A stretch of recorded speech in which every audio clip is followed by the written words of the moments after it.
I'm KrisAnne Hall. I'm a constitutional attorney, author, educator, and talk show host. Let's talk about Oregon. Because it's not about the Hammonds. It's not about the Bundys. And it's time to take back the narrative. It's time to stop being directed and led by the media. It is time to stop being directed and led by the federal government's whims. It's time to know the facts. This is not about the Hammonds. This is not about the Bundys. This is about a federal government that is operating outside the supreme law of the land.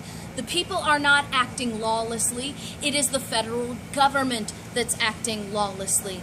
The federal government has no authority to own any land outside Article 1, Section 8, Clause 17.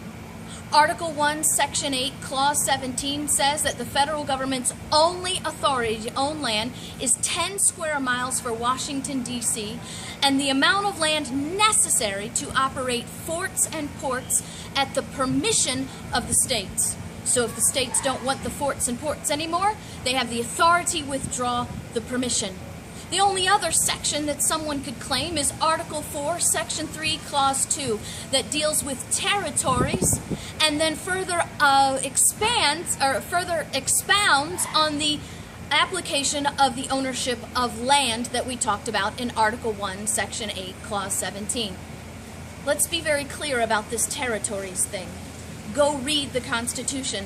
Territory is capitalized. This is a proper noun with a specific meaning, and the federal government owns no territory within the continental U.S. Territory is not even land that the government owns. Territory is land that the government holds in trust for the states.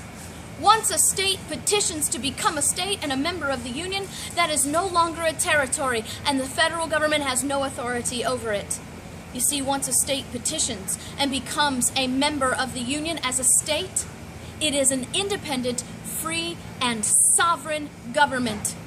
It's called the Equal Footing Doctrine, and even the Supreme Court of the United States upholds this doctrine. It says that every state that enters the Union enters on the same footing as the first 13. Go read the Declaration of Independence. You'll see what that footing is. Independent, free, and sovereign. You cannot be a territory and be sovereign. You cannot be a state and still be a territory. The federal government has no lawful control over any land in the states outside forts and ports and 10 square miles for Washington, D.C. Show me in the Constitution the authority for the Bureau of Land Management. I challenge you to show me, because you cannot. There is no authority for the federal government to dictate to the states or the people how they operate their land.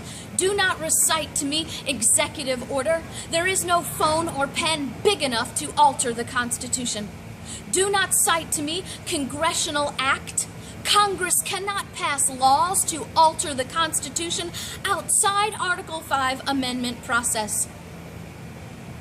Article 6, Section 2, Clause 2 says that no law made by Congress contrary to the Constitution is valid. Alexander Hamilton said the same thing in Federalist Papers 33. No law outside the Constitution is a valid law at all. The Bureau of Land Management, the federal government controlling our land, is a law that is lawless. It is outside the Constitution. Do not tell me the Supreme Court said this or that, because the Supreme Court does not have the constitutional authority to expand the power of the federal government or create new powers. That is not the role of the Supreme Court. They don't even have the authority to be the ultimate arbiters of the Constitution. James Madison, the father of the Constitution, tells us in 1798, as he's arguing before the ratification of the Constitution, hey, the Supreme Court of the United States is not above the states. The Supreme Court of the United States cannot make law. The Supreme Court of the United States is not the ultimate arbiter of the Constitution. James Madison so very clearly explains that the ultimate arbiters of the Constitution are the states themselves. They are the creators of the contract. They are the drafters of the contract. They are the people, the ones who actually ratified the contract creating the federal government. The states are the creators of the federal government. They are the controllers of the federal government. It is time for us to understand the proper role and function of our government. Do not tell me Marbury versus Madison. That is circular logic. The Supreme Court cannot create an opinion that expands its own power. When the Supreme Court is the ultimate arbiter of its own power and its own authority, that is not a constitutional republic created by the people. That is an oligarchy where the power rests within the government itself.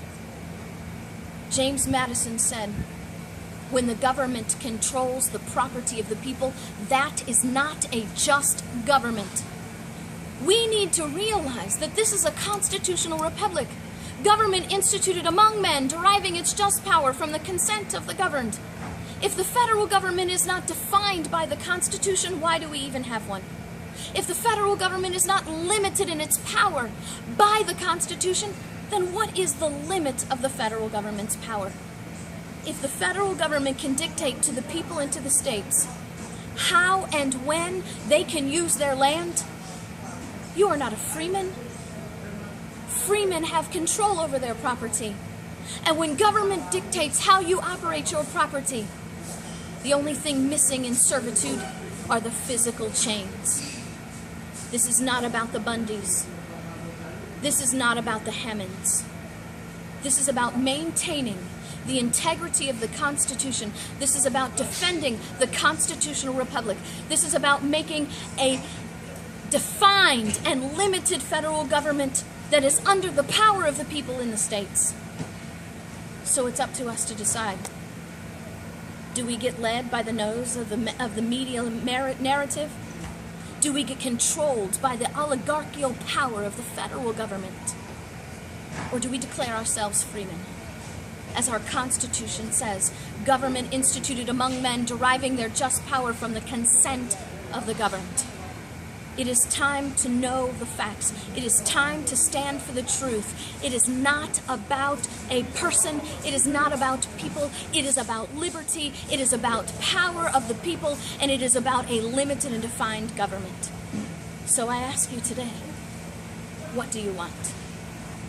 Do you want a constitutional republic where the people control the government, where the states are independent and sovereign? Or do you want a totalitarian oligarchy where a federal government decides what power it can have and it can own and how it can use that power with a pen and a phone or a law? Do we want an unlimited federal government? Or do we want to stand for what's right? Do we want to stand for what's true? I don't care what your politicians say. I don't care what your favorite presidential candidate says. The Constitution is the foundation of America. And if the federal government can set that aside, there is no limit on it at all.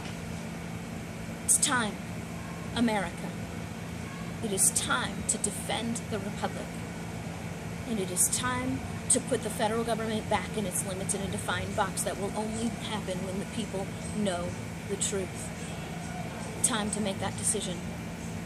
If the people wish to be ignorant and free, wish for what never was and what never will be.